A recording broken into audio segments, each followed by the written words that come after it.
যুক্তরাষ্ট্রের সঙ্গে সম্পর্কে টানাপোড়েনের মাঝে নতুন বার্তা দিল ইরান। শর্ত পূরণ হলেই আবারও আলোচনায় বসতে প্রস্তুত তারা। দেশটির রাষ্ট্রায়ত্ত টেলিভিশন প্রেস টিভির বরাতে এ তথ্য জানিয়েছে সংবাদ সংস্থা আনাদুলু। প্রতিবেদনে বলা হয়েছে, শুক্রবার তুরস্ক সফরে গিয়ে এক বৈঠকে ইরানের অবস্থান স্পষ্ট করেন পররাষ্ট্রমন্ত্রী সৈয়দ আব্বাস আরাকচি। তুরস্ক, কাতার, সৌদি আরব, মিশর, ইরাক ও আজারবাইজানের পররাষ্ট্রমন্ত্রীদের সঙ্গে আলোচনায় তিনি যুক্তরাষ্ট্র প্রসঙ্গে গুরুত্বপূর্ণ বার্তা দেন।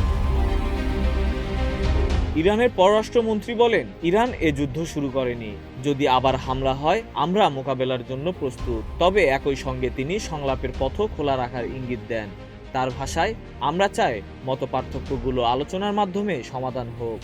স্থায়ী সমঝোতার জন্য আমরা আবারও সংলাপে বসতে প্রস্তুত। তবে এর জন্য যুক্তরাষ্ট্রকে অতিরিক্ত বাড়াবাড়ি ও হুমকিমূলক বক্তব্য বন্ধ করতে হবে বলেও শর্ত জুড়ে দেন তিনি।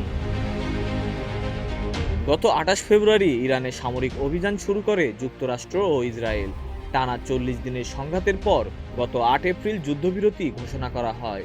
এরপর ১১ এপ্রিল পাকিস্তানের রাজধানী ইসলামাবাদে শান্তি চুক্তির লক্ষ্যে বৈঠকে বসে দুই দেশ। তবে প্রায় ২১ ঘন্টা আলোচনা চললেও কোনো সমঝোতায় পৌঁছানো সম্ভব হয়নি। ফলে চুক্তি স্বাক্ষর ছাড়াই বৈঠক শেষ হয়।